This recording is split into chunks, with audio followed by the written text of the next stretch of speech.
स्वागत है आपका अनअकैडमी प्लेटफॉर्म पर। माई सेल्फ संदीप राजपूत, आपका प्लस एजुकेटर।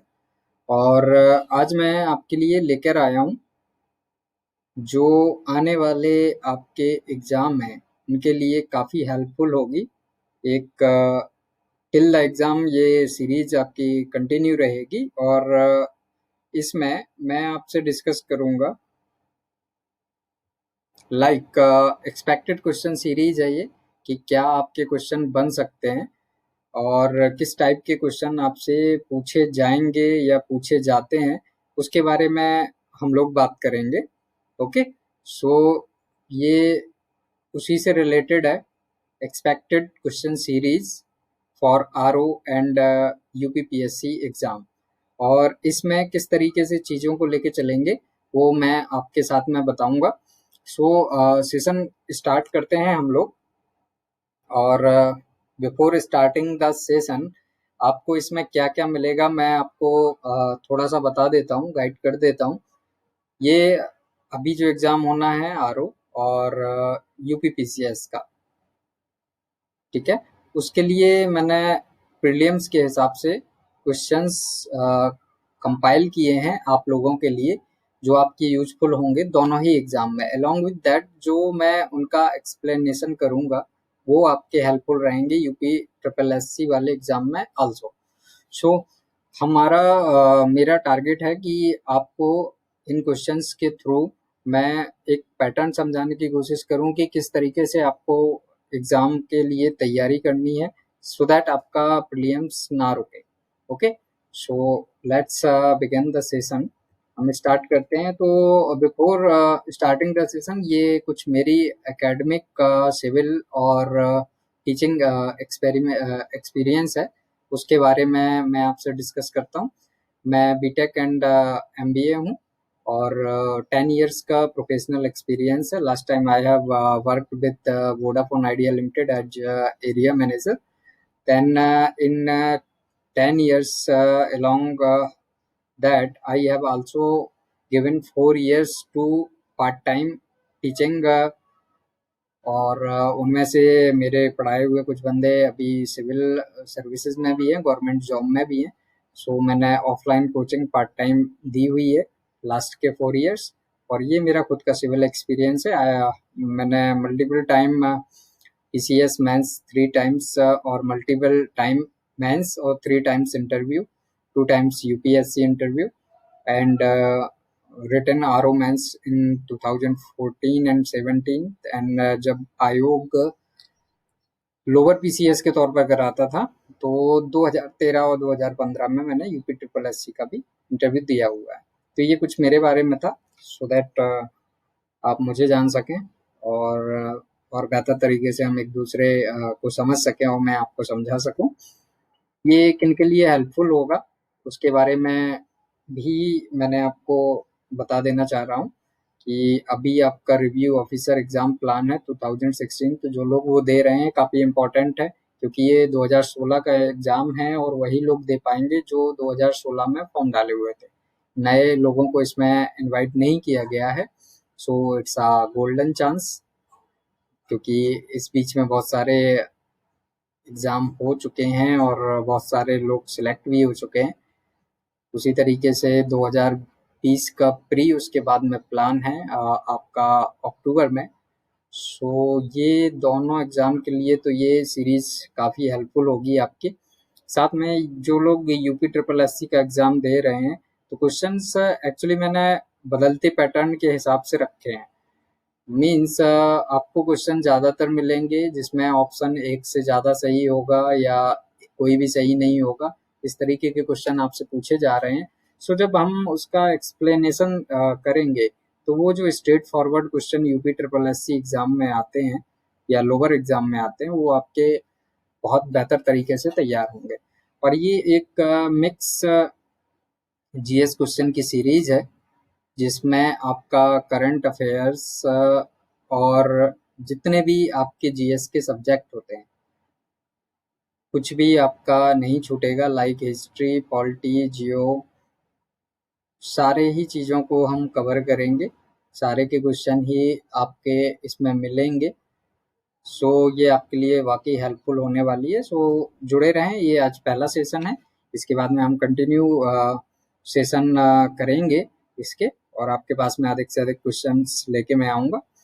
नेक्स्ट, अगर अभी तक आप अनअकैडमी पर नहीं हैं, सो उसके बारे में मैं आपसे थोड़ा सा डिस्कस करना चाहूँगा, फिर हम सेशन को आगे बढ़ाएंगे कि क्यों अनअकैडमी एक बेटर और बेटर क्या इंडिया का बेस्ट ऑनलाइन प्लेटफॉर्म है अगर आप किसी भी गवर्नमेंट जॉब या किसी भी जॉब की प्रिपरेशन करते हैं। लाइक क्यों और कोचिंग इंस्टीट्यूट या प्लेटफॉर्म से बेहतर है, उसके बारे में थोड़ा सा बताना ज़रूरी है। जब मैं उसके बारे में डिस्कस कर लूँगा, फिर उसके बाद में हम क्वेश्चंस पर चलेंगे, सो दैट अगर आप अनअकैडमी पर अभी तक नहीं है तो उसको किस तरीके से एक्सेस कर सकते हैं, किस तरीके की यहाँ पर आपको पढ़ाया जाता है, क्या फ़ी स्ट्रक्चर होता है, किस तरीके से टीचर्स आपको मिलते हैं, ये सारी चीज़ें मैं बताऊँगा। तो अनअकैडमी में ऑनलाइन पढ़ाई जो की जाती है, आपकी तैयारी कराई जाती है, बेसिकली 2 टाइप के कोर्सेज़ यहाँ पर रहते हैं। एक जिसे हम बोलते हैं स्पेशल क्लास, और एक होता है आपका प्लस क्लास। स्पेशल एक फ्री क्लास है, लाइक डेमो क्लास। इसको आप कोई भी एक्सेस कर सकता है, इसका कोई कॉस्ट नहीं होता है, और इसमें फ्री और डेमो क्लासेस है। आपका थोड़ा सा प्रेजेंटेशन रहता है कि किस हिसाब से हम आपको गाइड करेंगे, आगे ले जाएंगे। प्लस क्लास एक पेड क्लास है जिसमें आपका कंप्लीट स्टडी कराई जाती है। कंप्लीट से मेरा मतलब यहाँ पर जो है वो आपका, जैसे 3 स्टेज एग्ज़ाम होते हैं, pre, then mains, then interview, तो यहाँ पर आपको सारी चीज़ें एक साथ अवेलेबल होंगी।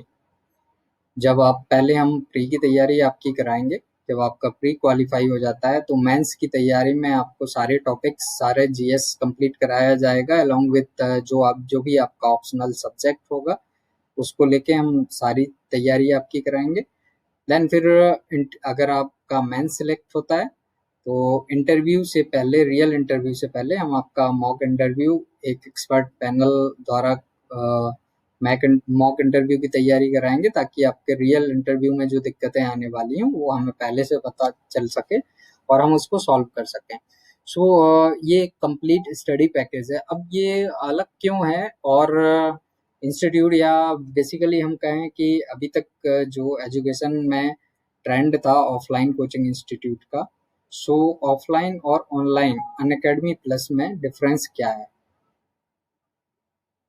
प्लस की मैं बात करूंगा क्योंकि फ्री और डेमो में हम सारी चीज़ें आपको अवेलेबल नहीं करा पाते हैं।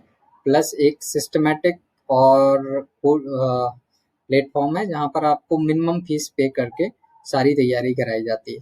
तो ऑनलाइन प्लस और ऑफलाइन में डिफरेंस क्या है? फर्स्ट अगर मैं बात करूं तो फी स्ट्रक्चर की अगर हम देखें तो ऑफलाइन कोई भी कोचिंग इंस्टीट्यूट होती है तो वहाँ की नॉर्मल फीस जो होती है वो 50 से 60 हज़ार के अप्रॉक्स होती है। कोई अच्छा कोचिंग इंस्टीट्यूट आप ज्वाइन करेंगे तो 90 से 1.5 लाख रुपए तक आपको पे करना होगा। लेकिन यहाँ पर ये फीस अगर मैं 12 मंथ की आपसे शेयर करूँ तो सिर्फ और सिर्फ 7,000 है। 7,000, और वो भी आपका 10% डिडक्ट होके 6300 रुपये बचती है अगर आप यूज करते हैं किसी भी एजुकेटर का रेफरल कोड। मीन्स अगर आप मेरा रेफरल कोड संदीप ये राजपूत यूज करते हैं तो आपको सिर्फ पे करना होगा 12 मंथ का 6300 रुपये। ओके। और सेकंड, ये फी की एक बात है कि आपकी कम से कम 10 गुना कम फीस लगती है प्लस प्लेटफॉर्म पर कंपेयर टू ऑफलाइन इंस्टीट्यूट। अब मैं अगर बात करूं फैकल्टी की, तो कोई भी ऑफलाइन कोचिंग इंस्टीट्यूट की जो फैकल्टी होती है वो 6 से 7 एजुकेटर आपको मिलते हैं। बट यहाँ पर ये दायरा किसी भी कैटेगरी का ले लें, लाइक ये यूपीपीएससी कैटेगरी में मैं आपको पढ़ाता हूँ तो यहाँ पर कम से कम आपके 45 से 50 टीचर हैं। तो टीचर की फैकल्टी भी लगभग 10 गुना ज़्यादा, फीस 10 गुना कम, और फैकल्टी 10 गुना ज़्यादा। सो इसके अलावा और क्या ऐसे बेनिफिट हैं जो आपके लिए फ़ायदेमंद होंगे? तो लाइक ऑफलाइन में जब आप कोई चीज़ मिस कर देते हैं या कोई सेशन मिस कर देते हैं, तो आपके पास में नोट्स तो आपके दोस्तों से मिल जाते हैं, बट आपका सेशन मिस हो जाता है। क्या एक्सप्लेन किया, कैसे एक्सप्लेन किया, ये सारी चीज़ें मिस हो जाती हैं। ये यहाँ पर आपको ऐसा नहीं होता।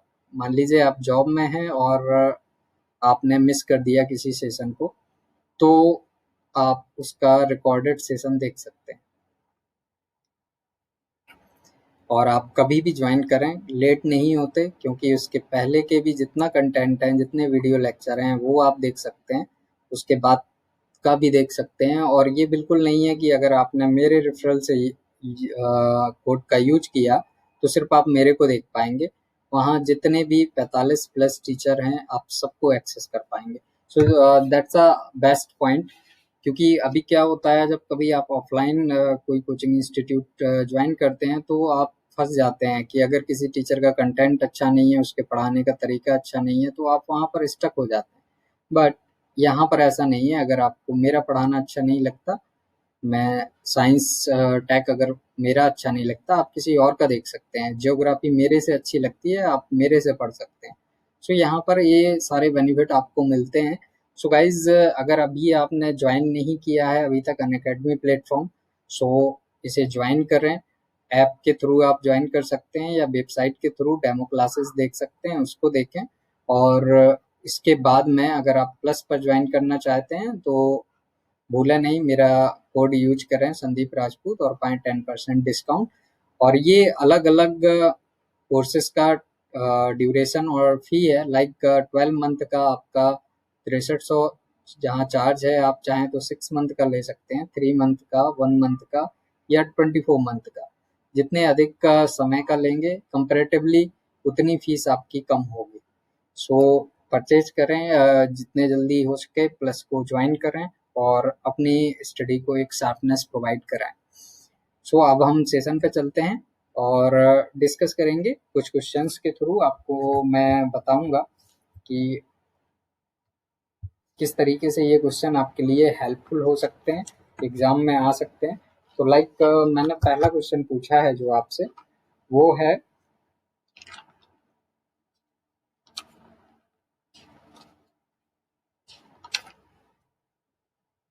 पहला क्वेश्चन है कि इसमें हमें देखना है कि जैसे कौन सा आपका सही नहीं है। नहीं है की बात की है हमने, और दो का आपके कथन है या स्टेटमेंट है कि वर्तमान में मवेशियों के, ये बजट से आधारित कुछ क्वेश्चन है। बजट एक हॉट टॉपिक होता है किसी भी एग्जाम का, अगर नियर बाई एग्जाम है। सो ये बजट से रिलेटेड है कि वर्तमान में मवेशियों के कृत्रिम गर्भाधान का कवरेज 30% है। सेकंड, सरकार ने 2025 तक मवेशियों के खुर और मुंह से संबंधित बीमारी, जिसे एफएमडी बोलते हैं, फुट एंड माउथ डिसीज, आपने देखा होगा जानवरों को होती है, वो 50% तक कम करने का लक्ष्य रखा है। सो इसमें से कौन से सही नहीं है? अगर नहीं है की बात करेंगे तो केवल दूसरा आपका सही नहीं है। रीजन बिहाइंड दैट, अगर मैं रीजन की बात करूं, तो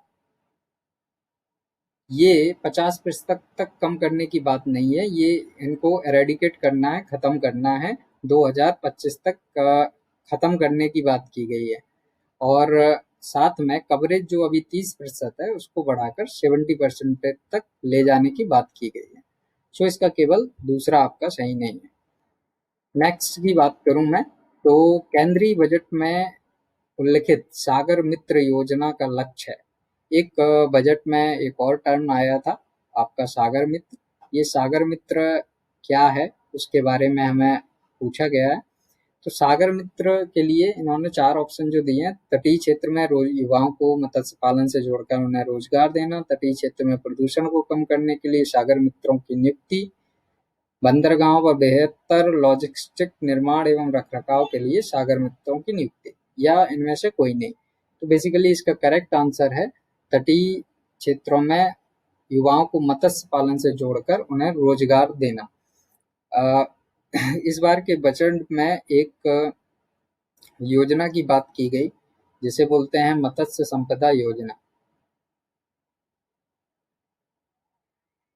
इस योजना के तहत ही सागर मित्रों की नियुक्ति की बात की गई है। सागर मित्र बेसिकली आपके जो रहेंगे ऐसे प्रशिक्षित सदस्य रहेंगे जिन्हें मत्स्य पालन से जोड़ा जाएगा और रोजगार प्रोवाइड किया जाएगा। इसका रीजन ये रहा है कि इन्होंने मत्स्य उत्पादन का लक्ष्य जो रखा है वो 200 लाख टन का रखा है बजट में, साथ में 1 लाख करोड़ निर्यात पैदा करने का लक्ष्य रखा है। सो इनको पाने के लिए इन्होंने, साथ में रोजगार वृद्धि के लिए इन्होंने सागर मित्र योजना एक चलाई है। और इस साल जो बताया गया है आपका 3477 सागर मित्रों की नियुक्ति की जाएगी।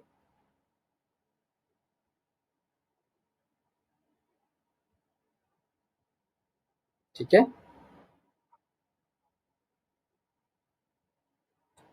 नेक्स्ट को देखते हैं। केंद्रीय बजट में प्रारंभ निर्वीक योजना का लक्ष्य निम्नलिखित में से क्या है? उच्चतर निर्यात ऋण हासिल करना, उच्चतर आयात ऋण हासिल करना, ए और बी दोनों, और उपयुक्त में से कोई नहीं। एक योजना प्रारंभ की गई है जिसका नाम दिया गया है निर्वीक।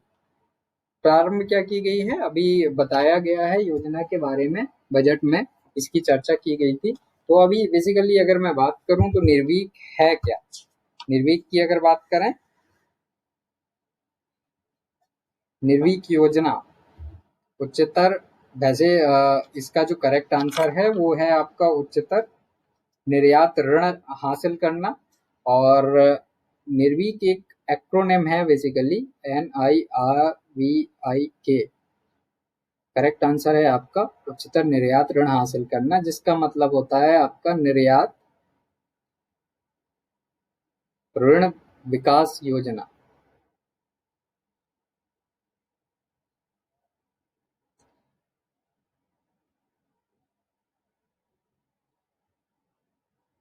ये बेसिकली आपकी एक तरीके की बीमा इंश्योरेंस पॉलिसी है फॉर दोज स्मॉल इंडस्ट्रियल, जो छोटे उद्यमी हैं आपके, उनके लिए ये एक बीमा कवरेज है।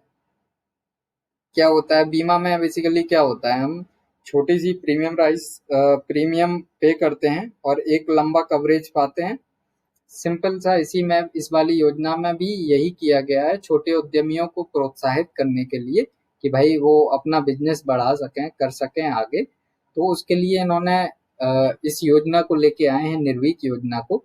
और इसमें जो भी एक्सपोर्ट से रिलेटेड है, निर्यात कर रहा है, उसको एक इंश्योरेंस प्रोवाइड कराया गया है कि आपका पैसा नहीं डूबेगा, आप अपना काम स्टार्ट करें। ठीक है, तो इसमें 90% मूलधन और ब्याज को कवर किया गया है, जो आप मेन लगाएंगे और उसका ब्याज वगैरह जो होगा। हाँ, तो बहुत ही कम प्रीमियम राशि पर इसको शुरुआत की गई है और वाणिज्य एवं उद्योग मंत्रालय द्वारा इस योजना का प्रारंभ किया गया है। ठीक है, अभी मैं नेक्स्ट की बात करता हूँ, क्वेश्चन की। BN श्री कृष्णा आयोग का संबंध निम्नलिखित में से किससे है? नेक्स्ट क्वेश्चन है आपका, BN श्री कृष्णा आयोग का संबंध निम्नलिखित में से किससे है? सो BN श्री कृष्णा आंतरिक सुरक्षा, डाटा सुरक्षा, ए और बी दोनों से, या इनमें से कोई नहीं? तो इसका करेक्ट आंसर है आपका डाटा सुरक्षा से। अभी रिसेंट में इतनी सारी चर्चा में जो चीजें आ रही थी कि डाटा चोरी हो रहा है, डिफरेंट टाइप के ऐप्स हैं जो आपका डाटा लेके उसके बाद में उसको मैनिपुलेट करके इधर उधर बेच रहे हैं, ये सारी चीजें। तो उसकी सिक्योरिटी किस तरीके से हो सकती है, उसके संबंध में भारत सरकार ने एक BN श्री कृष्णा आयोग का गठन किया था और इन्होंने उसके रिगार्डिंग अनुशंसाएं दी हैं गवर्नमेंट को। अर्थगंगा, अर्थगंगा टर्म भी आपका बजट में लिया गया निर्मला सीतारमण जी द्वारा। तो ये अर्थगंगा है क्या? अगर मैं इसकी बात करूं, गंगा के वास्तविक धार्मिक एवं आध्यात्मिक अर्थ के बारे में जागरूकता लाना, गंगा के किनारों पर आर्थिक गतिविधियों को बढ़ावा देना। सो इसका जो करेक्ट आंसर है आपका वो है गंगा के किनारों पर आर्थिक गतिविधियों को बढ़ावा देना, यानी कि केवल 2। इसके लिए जो गंगा के तटीय क्षेत्र हैं वहाँ पर छोटे-छोटे इस तरीके के उद्योगों को डेवलप करना, जिससे आपके रोजगार के अवसर उत्पन्न हो सकें, उसके लिए इस टर्म का यूज किया गया था बजट में अर्थगंगा का। कई बार आपसे पूछ लेते हैं, काफी चर्चा में 2 चीजें और रहती हैं, हेलीकॉप्टर मनी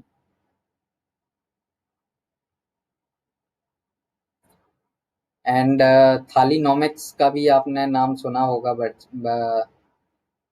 इस बार के बजट में। सो इनकी चर्चा भी अभी आगे मैं करूंगा आपसे कि ये दोनों चीजें हैं क्या, क्वेश्चंस में ही आपको दिखने को मिल जाएंगी।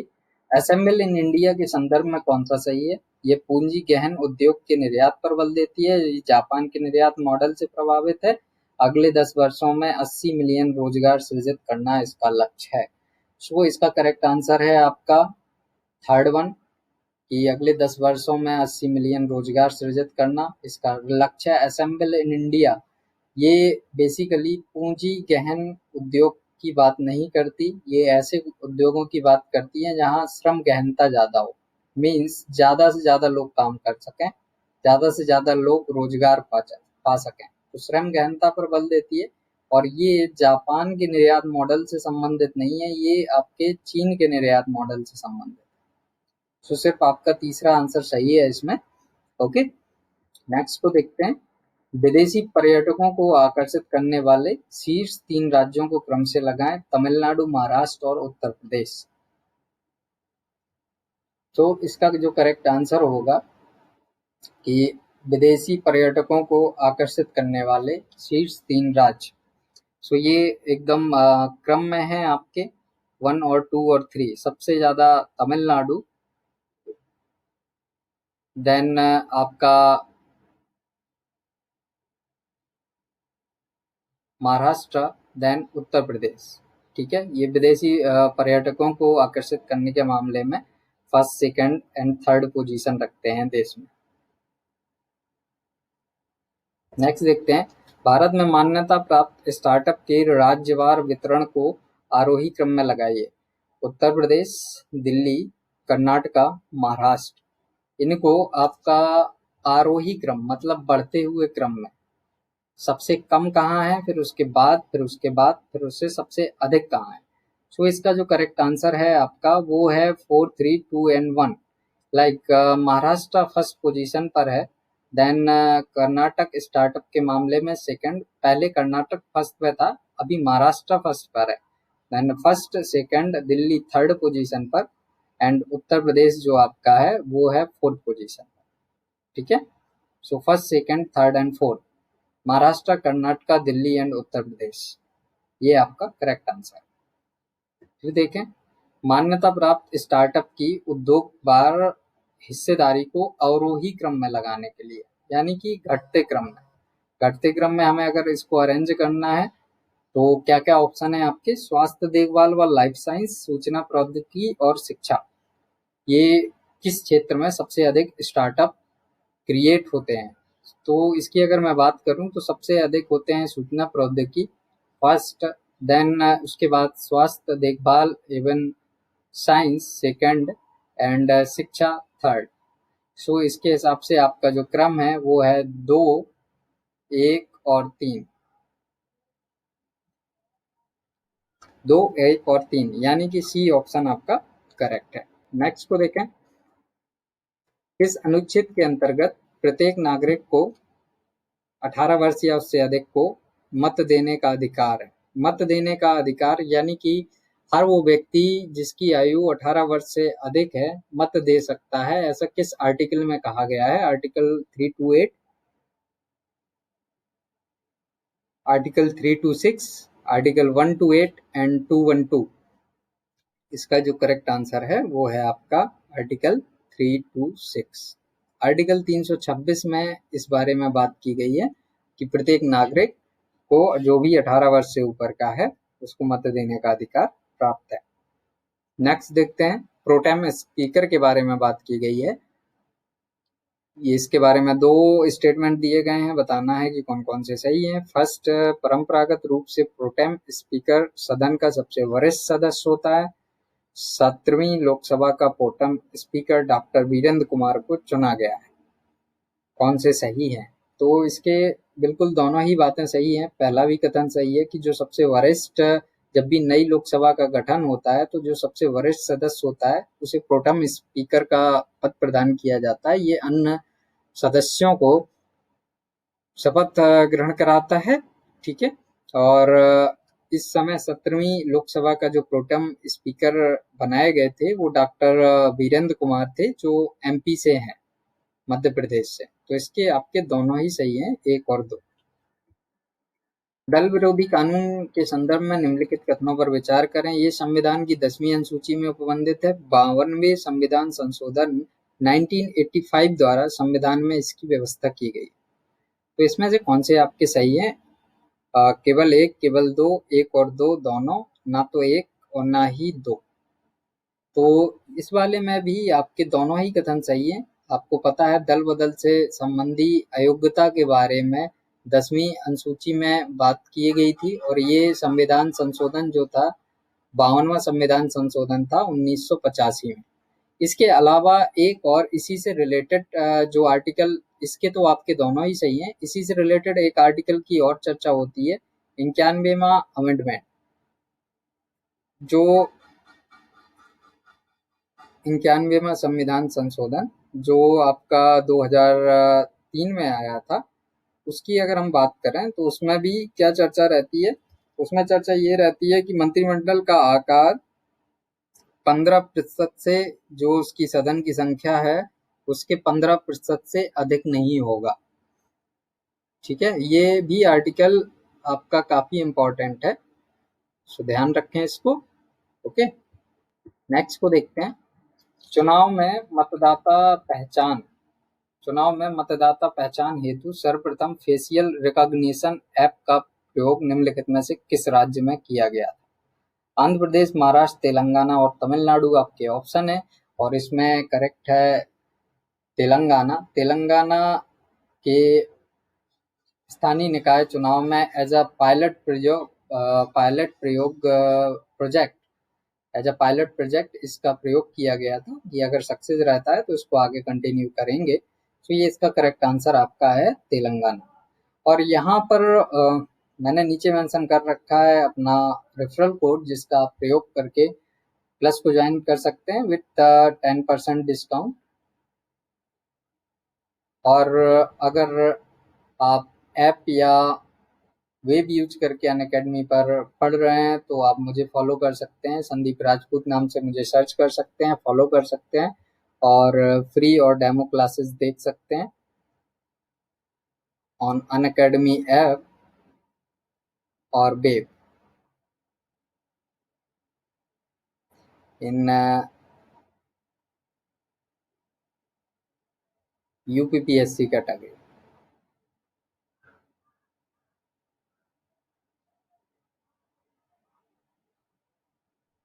नेक्स्ट को देखते हैं। हाल ही में चर्चा में रहे राम किंकर बैच निम्नलिखित में से किस क्षेत्र से संबंधित हैं? संगीत, शिक्षा, चित्रकला और नृत्य। तो राम किंकर बैच भारत के एक चित्रकला और संगीत,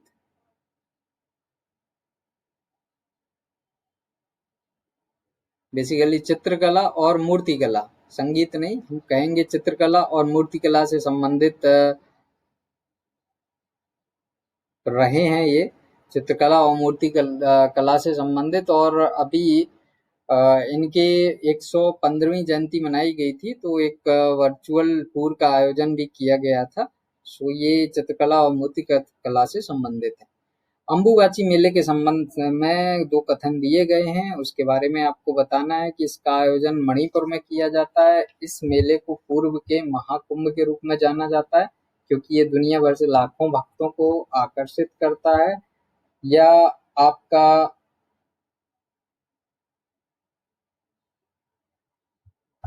कौन सा सही है? 1, 2, 1 और 2 दोनों, या ना तो 1 और ना ही दोनों?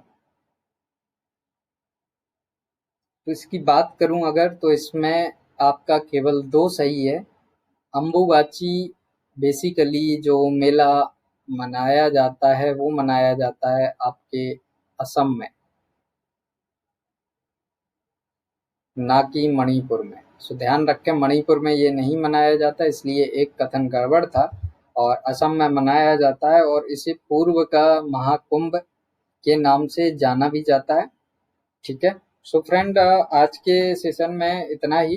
अभी हम नेक्स्ट सेशन में और डिस्कस करेंगे कुछ क्वेश्चन, ऐसे ही इम्पोर्टेंट क्वेश्चन जो आपके आरओ और पीसीएस एग्जाम से मैं आपको देखने को मिल सकते हैं। सो जुड़े रहें, नेक्स्ट सेशन में फिर हम मिलते हैं आपसे। तब तक अगर आपने प्लस ज्वाइन नहीं किया है so think about that and join the plus for complete study and sharpen your knowledge. So, thank you, friends, for joining the session. We will meet you very soon. Have a good day.